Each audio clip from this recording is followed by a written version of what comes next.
maybe now I'm speaking as a digital mindset more than a digital product, but digital kind of it lays the groundwork to iterate, where you can say, listen, let's get this minimum viable product in front of users, customers, Yeah. and get them using it. And it might not be perfect. And let's start a dialogue with that user, because in the old days, we would sort of, get the business requirements document, maybe today still in certain projects. I'm not discounting that. Sometimes it's a good way of doing it. But previously, the only way to do it was, here's your big, thick document of business requirements. Let's spend the next year or two building it and hope for the best. Yeah. It's probably going to be good, right? And, without those iterations, without that feedback, without the conversation, it probably isn't going to be that great. It's not going to be as good as it could be if you were dialoguing with your end user and dialoguing with your business stakeholders and dialoguing with that finance team all along the way to kind of fine tune it. Because guess what? As your project is moving, the world is still turning.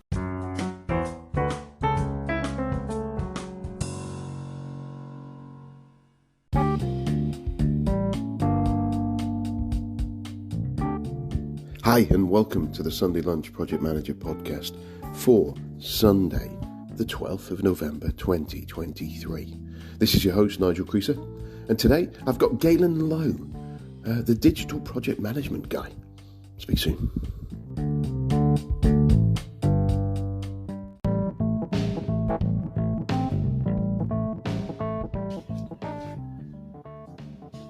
So I have a number of sponsors, affiliate links in the way that it's set up that have kindly allowed me to share their services, really. The first one is Mike Lane, and Mike runs online PM courses, and it is a great resource for getting those fundamentals of project management trained, reasonably priced, and Mike presents it in an accessible and clear manner. You can check out some of his videos on his YouTube channel and kind of give you a view of where they are. But the code for that, if you go to nigelcreaser.com/online PM courses, all one word, lowercase, that'll redirect you to it. There's very different levels that you can buy. You can buy individual courses, you can buy pathways as well, if you like. And I get a kickback off those. Mike kindly shares me that. So if you do jump on and use it, I hope you find it really useful. I think he has money back guarantees and things like that as well. So there's very limited risk on that. So jump on that, and that again, it's nigelcreaser.com/online PM courses, and enjoy.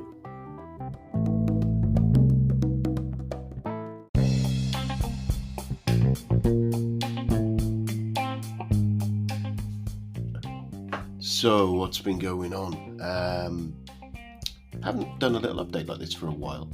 It always seems to be not that much to put on out. Maybe I need to start planning and thinking. I have been playing with a little bit of the ChatGPT tools, about some ideas that I've got there around representing project management, which has been quite interesting. I'll probably share some of that on socials at some point, but trying to work out how the great grandmasters and great masters, painters and people like that, how they planned. So hopefully that'll be interesting. I had a brief chat recently about a potential collaboration on a book. So my thoughts of updating one of my books, updating one of the others, just starting another, and finishing off the novel may change, which will be quite excited about that if that comes to fruition, but no more in the new year. So that was really interesting.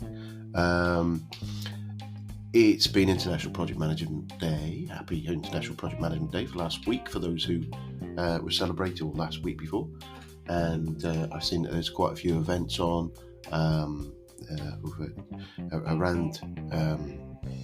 around the world for different project management organisations and stuff. So it looks like it's conference time. Hope that for those out there, it looks like there's some amazing stuff going on. This time next year, I'm hoping I can get along to a few of these and maybe bring some in quotes, live content from some of these sessions, grab some of the speakers and have some chats with them. But I've just got to get to the wheels and motion, finances and things like that to do it. Going to take a little bit of time. So if there are any conferences you think, actually, yeah, that'd be a really good one we'd like to hear from, let me know. Drop me Nigel at nigelcreasy.com and I'll have a look. Or if you are a conference organizer and you want someone to speak, please give me a shout. Speaking ops at nigelcreasy.com or anything at nigelcreasy.com. It gets to me anyway. I haven't got an army of minions reading them. It's just me. So that's that'll be I'll be really keen to get involved in some of those conferences as well. And I think that's all I'm going to say about today. But the only other thing, just thinking of conferences, thinking about things coming up, we've got it is now mid-November and we have Christmas looming. Now we've gone past in the UK, we go past the bonfire night, and then I find it acceptable to talk about Christmas. Have a listen at the end of the show. I'll put my little project management song that I put on there for Christmas. If you haven't heard it before, have a listen. If you have, stop the player really quick. And if you want to download a copy, buy a copy, pop along to all the usual music shops and that.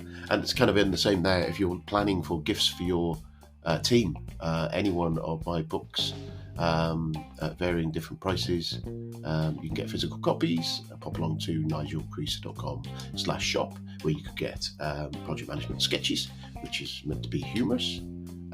Some people say it is as well. Or project manager productivity hacks. Give your team a kickstart at the beginning of next year to get them being that little bit more productive.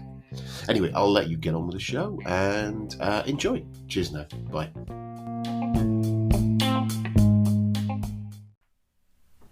I am delighted to welcome Galen Lowe to the show today.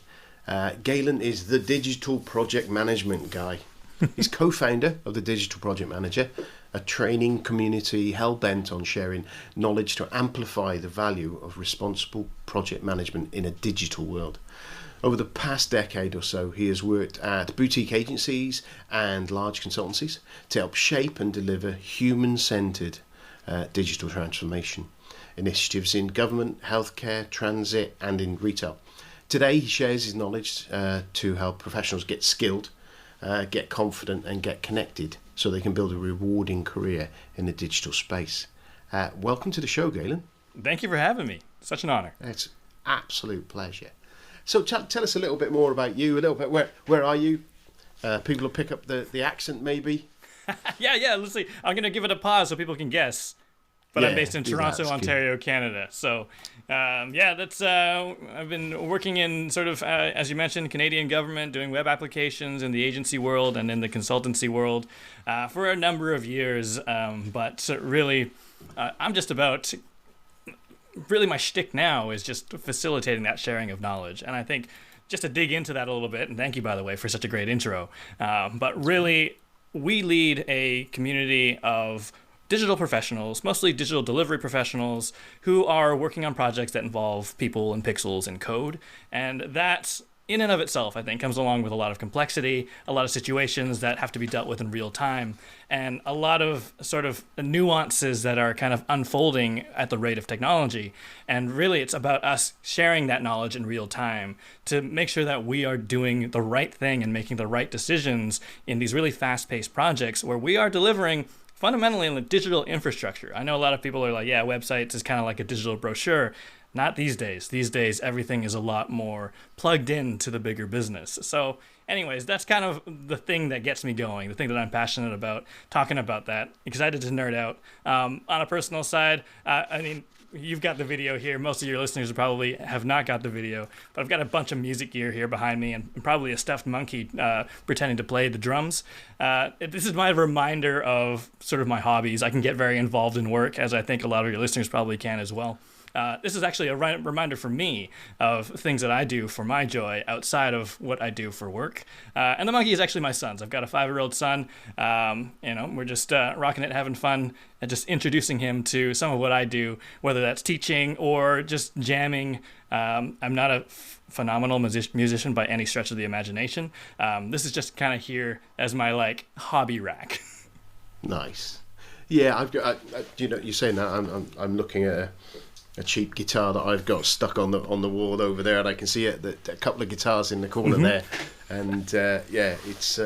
I rediscovered music a few years ago, and it is Nice a nice little get out, get your brain away kind of thing, with a bit of creativity in there as well, which is, I think, is the lovely thing, is that just messing about, learning a new with me bass line or something like that, or just making one up. It's really good fun. And the only problem I find with it, and I'm guessing you'll find the same, is there's a lot of gadgets you can buy, isn't there?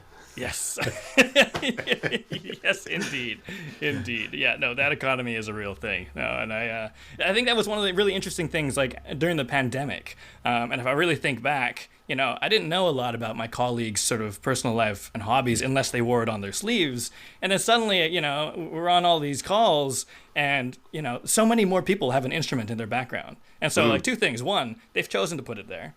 And two, there's all of this sort of layers of humanity that I hadn't really thought too hard about with my work colleagues that kind of got brought to the surface, and it kind of personalized it all. I mean, if I had to have a silver lining on a pandemic, I think that's definitely one of them. Yeah, I know what you mean. It's funny, actually. We did a thing. We had a guy called, one of my interviewees, a guy called Simon Dutton. During that period, he did a Lego Serious Play session for my company that I work at, and it was for our project management community, and you got 5 people sent some bricks to them, and the way they do it is kind of all the same bricks, and the question he asked us all was, or asked the 5 people, was to build a model that represented their experience of lockdown and of the pandemic. And it was fascinating, because then they all come up with these models, and they've all got absolutely, completely different model, completely different lens on it. And then he asked them to describe it and explain what's going on with the model. And they went through this. I remember one person who said, I spent a lot of time in the garden in this, and I really enjoy my gardening, and these are the carrots that I've been doing something. And then there was someone else, I can't remember, something, this represents this, and this. And you got such a richer insight into how it was for them. Whereas if you got to, right, tell me how lockdown's been. Oh, it's been hard. That would have been that would have been the conversation. It would have, entirely. Using normal language would have nulled it. And I think it's an interesting lesson on getting to know people. And I've tried to play with a few icebreakers in sessions since then, and one of them was a little bit of a training thing on language and how people use language, which I really like. It's a basic thing where I never said she stole the milk, and you emphasise each of the words on a different slide, and basically at the beginning you ask them what they think it means, and everyone says what they think it means, and then you go through it emphasising it, and then go, well, does it mean that, or does it mean that, and kind of basically show that complete ineffectiveness of the written language. And then the other one was something I went to a sort of writing course, and there was a poetry thing where they basically had 4 or 5 different prompts, and you just wrote an answer to it, and then you cut off the prompt, and then you had a poem, so an 8 or 9 line poem, sort of like feeling this, hating this, loving this, scared of, something like that. I can't remember the exact things, but I did that with a team. And it was fascinating that we found out so much about them, better than, tell me 5 minutes about that. Do you know what I mean? Just from them, and it was one of those, share it if you want to, don't if you don't want to. Everyone shared it, and there was some fascinating things that everyone, what's that about? And it's kind of like, and you just found more about that person. And these guys, the first time they met, it was really good. And those little connections that you've got the guitar there, you've got the electric guitar, and you've got a classical guitar there. There's a connections there. You immediately, I've got connections. It's and there's a few guys that I've interviewed that have got instruments. In fact, I interviewed, and stupid of me, I don't know where my brain was, but I interviewed Gerald Leonard, quite a while back now, who's a jazz bass player. And he's there, he's got all his gear, it's everything. I didn't ask him to play. I just sit back now thinking, we talked about and how music has an influence on work, and how and things like that, and project management, and how jazz was a little bit like project management and that sort of stuff. But it didn't even occur to me. So I may get you to play a little bit in a bit. This could be a very different podcast going forward, right? Oh. Full of musical interludes.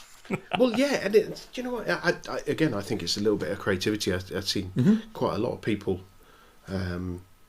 that creative mindset and the solution minds, that learning a process and thing, but being able to solutionize around it, kind of fits into that improvisation and agility that we need as project managers sometimes. No, I love that. I love what you're saying about like the sort of fundamental flaws of written language, because you realize, actually, and through all of this, we realize that we're making all these assumptions as though we know something. So we've put away that learner mindset, and we're like, now we know what a sentence is and how to read it, and I think that is holding us back so much in any profession, but definitely in project management, where it's like fundamentally about communication and effective communication at that, with high stakes. And we think we know our team, and we think we know what they're saying on Slack or Teams or what have you, or an email. Even on a video call, we get a little more cues, but I think this movement away from just assuming that we know something about a person or everything about a person and what they're trying to say, I think is such an important lens to put on just how we collaborate in general, whether that's a project or, day-to-day operations or just, personal relationships. Yeah, I think you're right. And I think it's something we do assume. And it's hard to, and it's that whole thing of that those arguments where you get people who get a snotty email from someone, and you look at it and you go, I'm saying that's snotty. Yeah. Or they'll write something, does that look all right? And you think, ooh, if I read that, I'd feel... But then it's just my emphasis and my lens that I'm putting on it. And the baggage around the conversation we had beforehand. Maybe someone is writing something to someone who has wound them up. And therefore I put those lens of, this person's wound up. So if I'm thinking they're wound up, and it's never right. Yeah, baggage is the right word, for sure. We bring it in. It's Mark Horseman and Michael Zahn always say on the Manager Tools podcast, they say communication is what the listener does, and in this instance it's what the reader does, isn't it? It's what we mean and what people hear can be very different things and interpreted very differently. I think it comes down to that creative thing as well, right? It's art is sort of has an interpretive aspect to it, as does all communication, turns out. Yeah, absolutely, yeah, because books is an amazing thing, isn't it? It's, when you watch, I think it's slightly different with a movie, but when you read a book, you're part of the story as a reader, because in your brain you're creating it. In your those emphasis on some of the words that you're doing there, you're part of that, and nobody ever reads the same book. Ever, because you will read the same book as me, and you will have a slightly different, even if it's on one word, it would be something slightly different to what I would, based on your history, your experience, and your knowledge, and your preferences as well. And that's where you kind of get then how great it is, because it can be that flexible, and mean something completely different to two different people. I love that. It's just crazy. Anyway, yeah, rabbit holes. Yes, we have them on this podcast. Maybe not the specific. When you message me, obviously you digital project management is an area that is your expertise. Now, there's the word digital, the word transformation, the word there's a lot of different meanings of those words. So it is relevant, the previous bit around how people. What I think of as digital, because I see people going in, right, as an IT company going in to do a digital transformation, and I sit there going, well, everything's digital, it's IT, for crying out loud. But then it's kind of a little bit that. But then your digital project management, from your perspective, just give us a little definition of what you, from your mindset, think of. Sure, yeah, no, I think that's perfect. So I'm kind of, this is my interpretation of it. Yeah. And then I'll go, because I think we can tie in our previous rabbit hole quite well into this. But, digital for me represents something at the intersection between business, technology, and the user experience. And for me, that makes it a little bit different, because the sort of pillars of what we're building and what we're prioritizing, and some of the constraints that are competing, all kind of collide at that intersection and make it something a little bit different. Now, arguably, digital project management is not like a different art form than project management. I think, we describe it as being a subset, like a flavor. So if project management is ice cream, we are strawberry flavor. And that's kind of the lens that we put on it. But, in so doing, what we're saying is that there are nuances that we have to consider. There are some inflections that we have to bring into our practice, because things are a little bit different. And that's not to discount any other type of project management. If you're in construction, if you do whatever healthcare, transformation, patient experience work, that all is important project management. That has its nuances as well. And so really we're just flying the flag of, well, when it comes down to projects that involve pixels, people, and code, and I'll circle back on what you said earlier, because I think some of your listeners will be like, yeah, that sounds like everything these days. But if it's kind of revolving around that world of people, pixels, and code, and you are creating something that sits at that intersection between business, technology, and the user experience, then there are certain things that come into play. There's the rapid nature of the project. You're probably sprinting, running agile. I think a lot of people speaking of baggage, I think a lot of stakeholders bring into it their interpretation of digital, their interpretation of how digital things are made, vis-a-vis it's probably easy. I've seen ChatGPT create that in 5 seconds, so why is it taking so long? Why can't you do that thing that Facebook does with our shoestring budget? They bring a lot of it in. It's fast. And I think a lot of that kind of draws together into, okay, digital, it's fast, it's fluid, it's easy, we can always change it, it doesn't matter. But I don't think that is absolutely true, and definitely not anymore. And we just watched, a few years of forced digital transformation. In other words, we had that pandemic, and businesses had to kind of figure it out. I saw entire call centers that previously would never let their employees work from home. 2 weeks. That's all it took. They transformed, they had all their systems set up, and they were doing their jobs from home with very minimal impact to productivity. And I raise that because, the stakes are high. The stakes are high in the sense that, when I was getting into this in the early 2000s, websites were just, we were coming out of like Macromedia Flash, now Adobe Flash, now practically deprecated. And they were experiences, and that was fun. But for the most part, it wasn't super serious yet. And then fast forward to some of the projects I've been working on, in transit, in government, like government self-service. We're talking about like healthcare projects where the entire underpinning is digital. It's kind of like, okay, well, we have the luxury of digital in that it's ones and zeros, and we need to consider the user, and it needs to make good business sense. But it's fluid and we can change it. And yet we're saying that about something that represents like the plumbing, the infrastructure, the foundations of a business.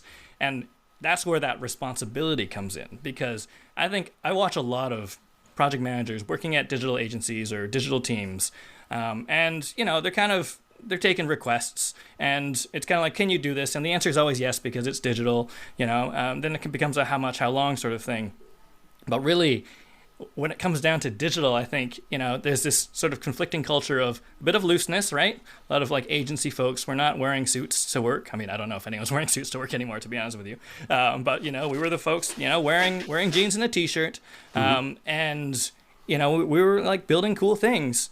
But also on the other side, it's, there is a responsibility to make sure that we're managing the risk, that we're communicating and educating our stakeholders about, what happens with digital. Like, here's how the sausage is made. Here's what could go wrong. Here's what impact that will have on your business. So, let me help you make decisions. And it almost becomes this sort of jack of all trades leadership role within the project, to be almost an advisor, someone who is being strategic, who knows enough, yes, to be dangerous, but also to advise and ask the right questions about whether or not the technical architecture is going to support the user experience, or whether the wireframe that we've got is something that actually can be built in the content management system. And there's all these sort of fluid, real-time decisions that are being made that actually can have a huge impact.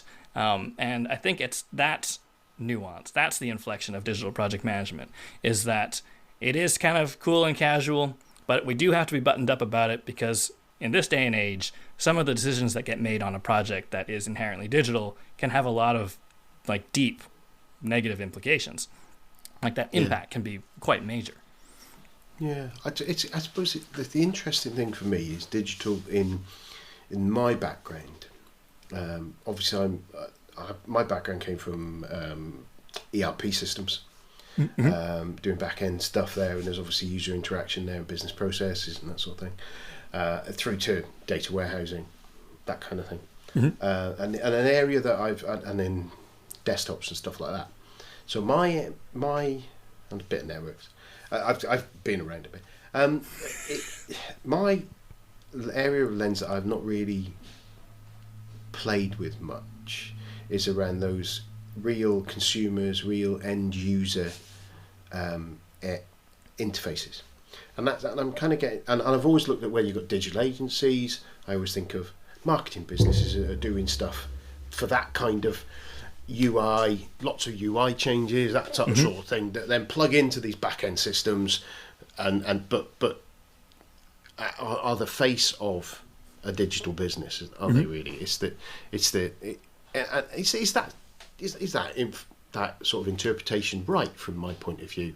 It kind of half in my mind thinks it's an arm be rather than an arm of IT.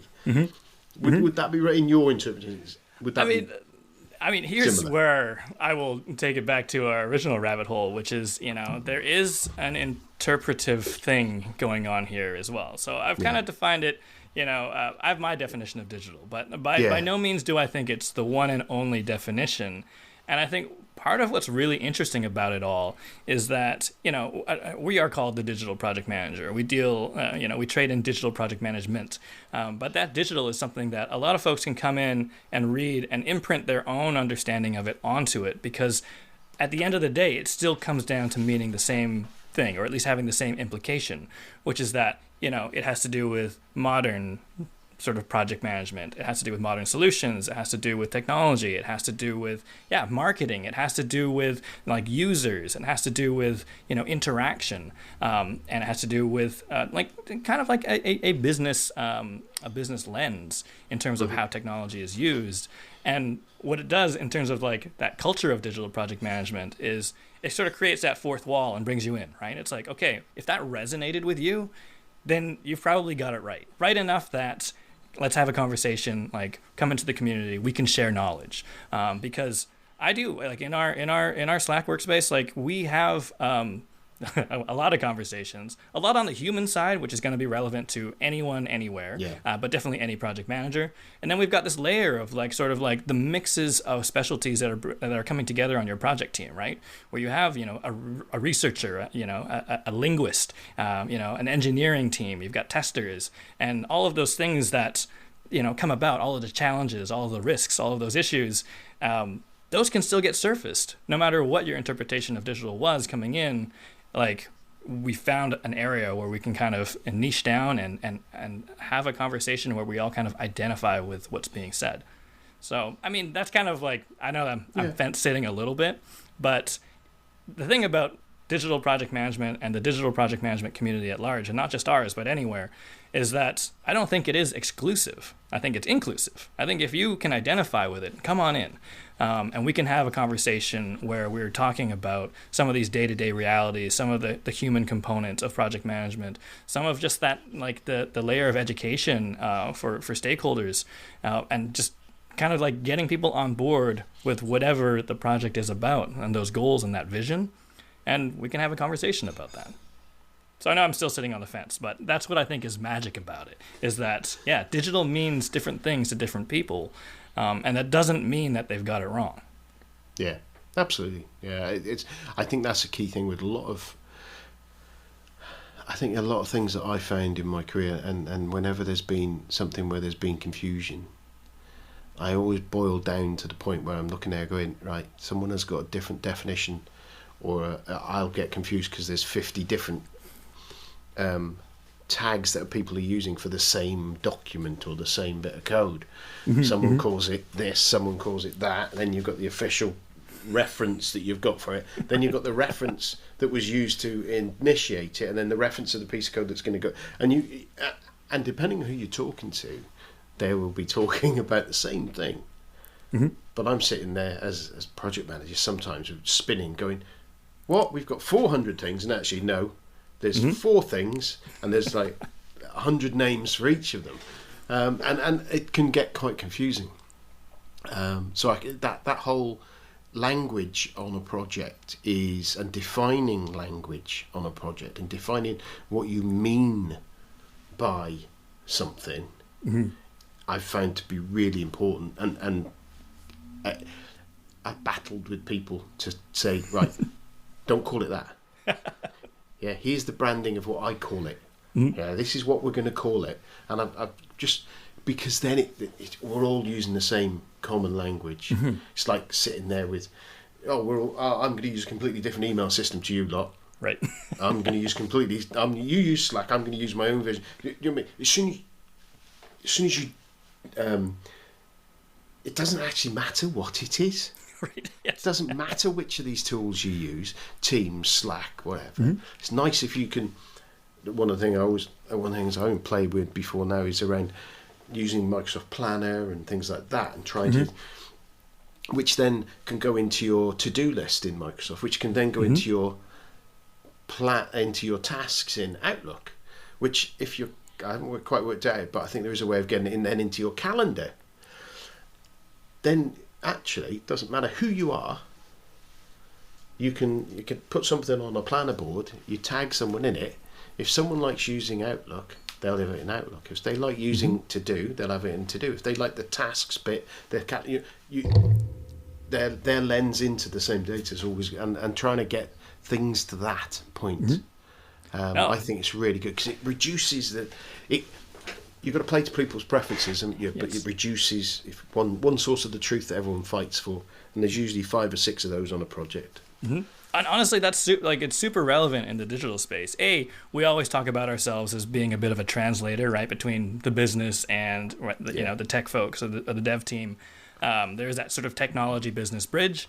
But I was actually having a conversation with a member today, and we were talking about just this notion of methodologies, right? Methodologies is a loaded word, right? Scrum is a loaded word now. We all bring our own baggage into it based on our experience.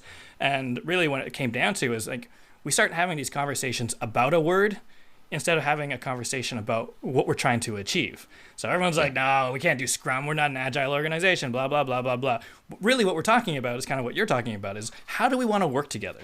What is going to work? We've got this team. We've got these stakeholders. These stakeholders aren't in teams. These stakeholders prefer email. Are we going to just force them into teams? I don't know if that's always going to be the best idea. It might be, but let's have a conversation about how we work, not a conversation about, why are you trying to cram agile down my throat when I'm, when clearly I think it's flawed and it's only for software development or something like that, right?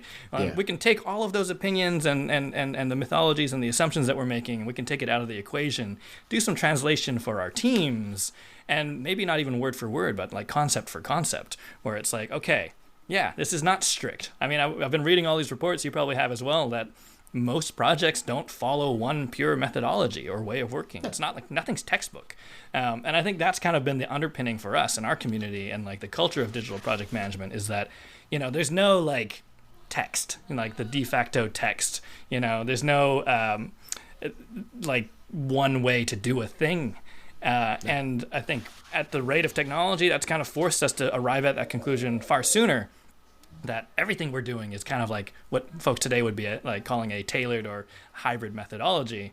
And there's no shame in that because we're getting things done and it's working.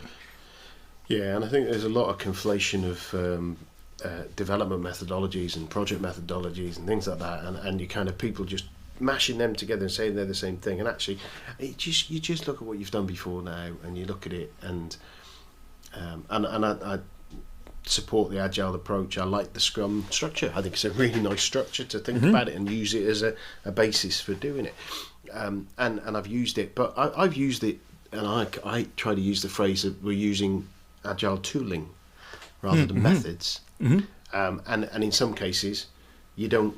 You could, that might just be that you're using a planner and you're doing Kanban, and that's kind of visual management boards have been around in likes of Toyota and places for many years, and people have known it. And actually, writing something on a wall Sticking a sticker on a wall has been something that people have done for many, many years. Right. It's kind of been there, and it kind of, people get excited about it and about, right, we need Jira and we need big Atlassian installation, which are, again, they're fantastic tools in there for the right things. But there isn't you don't have to have it all. And even at the smallest point, you can use it. I talked many times about using 3 windows we've got in our kitchen as a Kanban board when we're doing stuff in the garden at home. It's just dead easy to use that basis. But then putting the structure around, putting people there, setting people's expectations. But it's about, let's have a meeting, let's have a chat for 15 minutes, see how we're all doing. Well, that's a daily stand-up, but that's also a team meeting in the morning that you would have had, you just wouldn't have had that badge on it. I think that putting things in a with a name and sticking a sticker on it is what people want to do. And actually, 100%. Once you look at it, you go, well, that's just common sense. It's a common sense approach, isn't it? You take Scrum, you go, it's common sense. You go, what are we going to do? Well, we've got a load of stuff, we're not sure where we're going to do it. We've got a load of people who are going to do it. Okay. And capable of doing it. Right. Should we write it down? Yeah, let's write it down. Yeah. And then we decide what do you reckon we can do this for the next 2 weeks? And it's when you start breaking it down to that, it's a conversation. Well, that looks big and horrible. Yeah, well, wait then. That looks easy. Well, we'll do that one first, and the customer wants that one quick. Let's do that. You start thinking of it in the lens of get rid of all of the jargon. Yeah.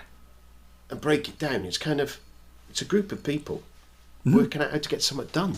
No, that resonates like with that sort of like the common sense-ness of it is kind of in there. But fundamentally what it was meant to do, I mean, aside from like Agile was a bit of a revolution, right? I mean, we're talking like over 20 years has passed since that manifesto was written, and we're still kind of debating it. But like the thing to remember is that back then there wasn't really that many alternatives to approaching a project, and so it kind of broke the ice. But that ice has been broken for decades now. Now we're talking about, okay, this is either fast forwarding us to a way where we're like, okay, we're on the same page, let's go. Right? So sure, if you have a team that's like, yeah, we've done Scrum at our previous projects or previous jobs, and we're like, okay, well, we're going to do that. And everyone's like, okay, great. And then they can just get going. So it kind of accelerates that. But, without that, you can still have that conversation and be like, well, how do we all want to work? Why don't we borrow this? Like, this sounds good. This will help us, address risk sooner so that we don't kind of squirrel down a path and then realize that we're building the wrong thing. And there's that common sense to it. The whole basis of it, isn't it? Yeah, right? It's the whole basis of it. Yeah, so, no, I love that. And I'm noticing... I'm noticing your Star Wars, again, I know your listeners are probably listening on Spotify, but you've got some Star Wars paraphernalia behind you. And just I mean, little. There is right.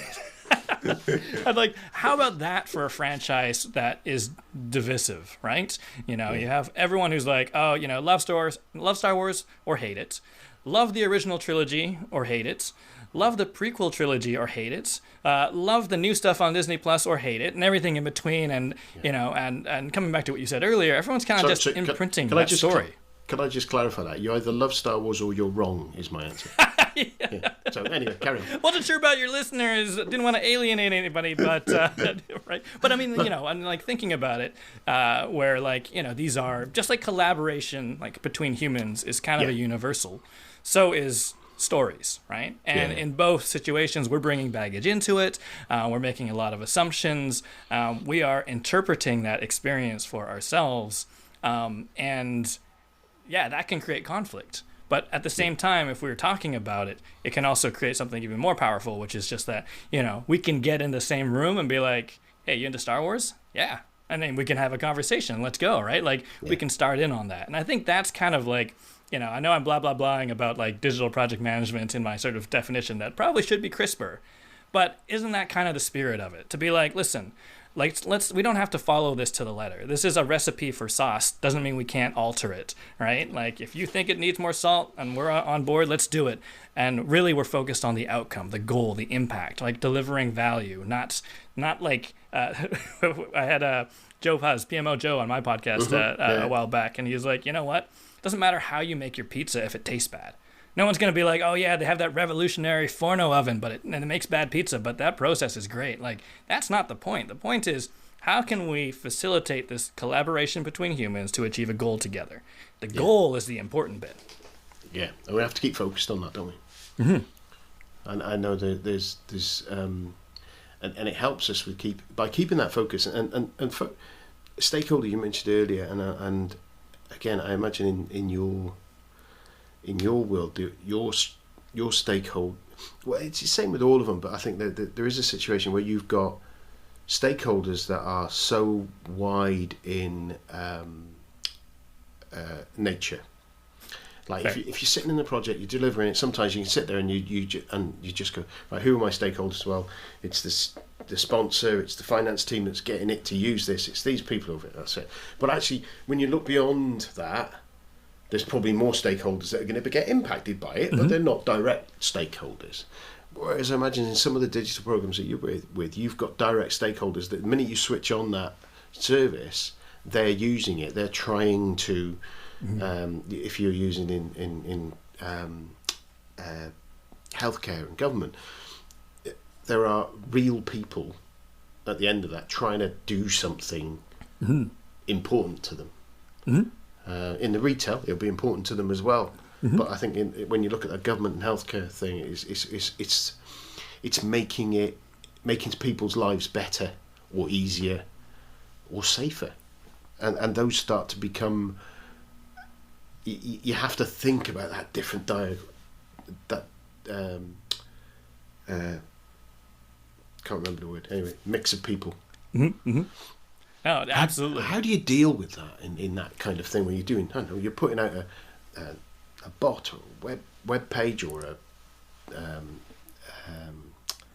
don't know any of the sort of like proper full on interactions with people. How do you deal with trying to do that? I think you mentioned researchers before. I mean, yeah, no, absolutely. And research is huge. And I think the other thing that comes along with digital, and maybe now I'm speaking as a digital mindset more than a digital product, but digital kind of, it lays the groundwork to iterate, where you can say, listen, let's get this minimum viable product in front of users, customers, and get them using it. And it might not be perfect. And let's start a dialogue with that user, because in the old days, we would sort of, get the business requirements document, maybe today still in certain projects. I'm not discounting that. Sometimes it's a good way of doing it. But previously, the only way to do it was, here's your big, thick document of business requirements. Let's spend the next year or two building it and hope for the best. It's probably going to be good, right? And, without those iterations, without that feedback, without the conversation, it probably isn't going to be that great. It's not going to be as good as it could be if you were dialoguing with your end user and dialoguing with your business stakeholders and dialoguing with that finance team all along the way to kind of fine tune it. Because guess what? As your project is moving, the world is still turning. And I think that's kind of the flip side of digital. Earlier I was complaining about how people think digital is easy. It's ones and zeros. Can you please just change this thing and we'll still launch tomorrow? It'll be fine, right? But the other side of it is we can. Like, we're not printing a newspaper. So if we have a typo, we can fix it.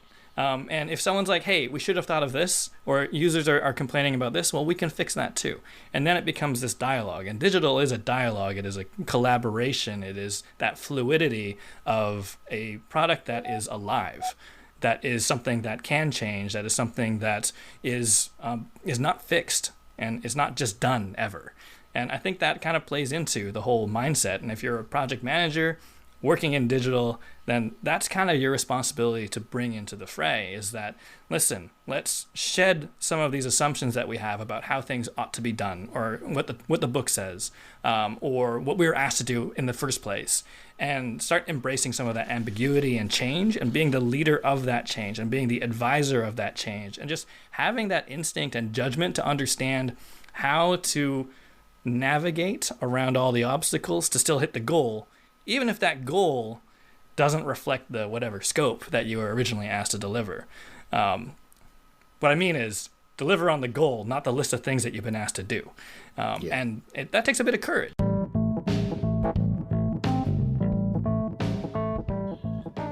Another great sponsor of the show comes in the form of Air Manual. Air Manual is it's a tool for documenting process, which and best practices.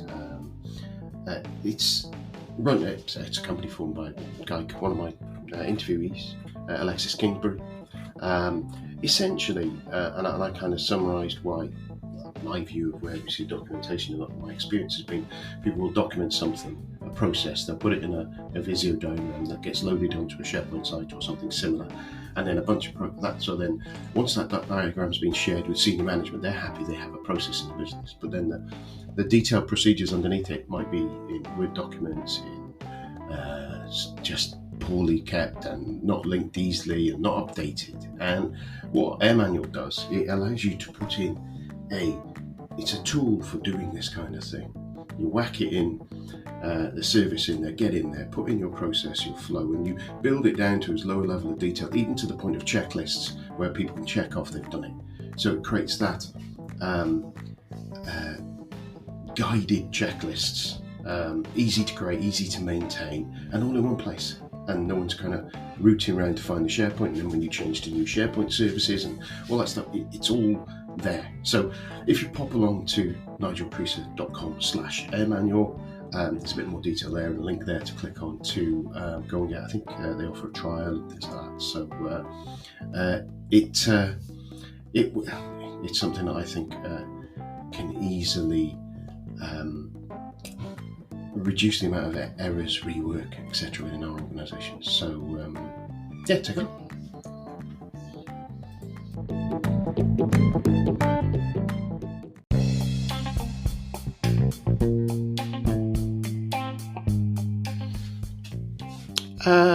Hope you enjoyed that.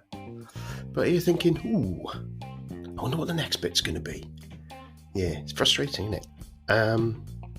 You heard at the beginning of the show where I said there's a way around that. So if you're really itching and you want to hear the next bit of this show, jump down to Patreon, have a look, find the one that's got a little lock on it, click on it, and you'll be able to get the second half along with the first half all together. And you won't get this annoying bit or the annoying bit at the beginning that I just done as well. So yeah, give it a go. It's only a price of a coffee. Cheers.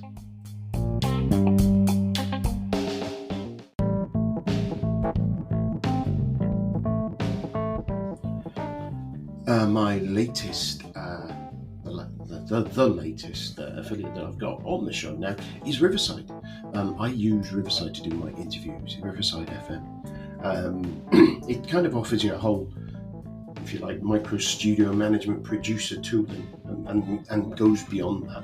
Has a really good free layer. And I've been using it for a while now. I find it really good. When I've had issues, even though I'm not on one of the higher paid levels, the support has been quick, responsive and of high quality, and people keen to help me.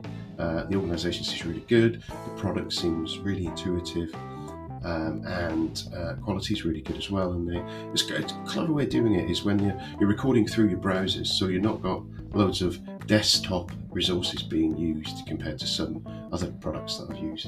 And what they also do is they stream a lower quality version of it up onto as you're doing the interview, so you're not burning bandwidth while you're doing the interview and potentially impacting on the quality of the conversation. And then at the end, it uploads it, the higher quality from your browser. It's just a really good way of doing it. So if you are thinking of doing a podcast, know someone who's doing a podcast, I would recommend using this tool. I found it really good. Best of the tools that I've tried using to date. And you can get that at nigelcreaser.com/riverside, and that will redirect you to my kickback page on their site, and there I will get a little kickback from them. So take a look. Thanks. Well, it's goodbye from me, Nigel Creaser, and it's goodbye from him, the Sunday Lunch PM. Goodbye.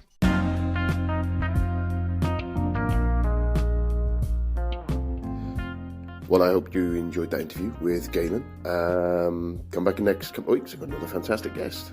Hope you have a great day. See you now. Bye.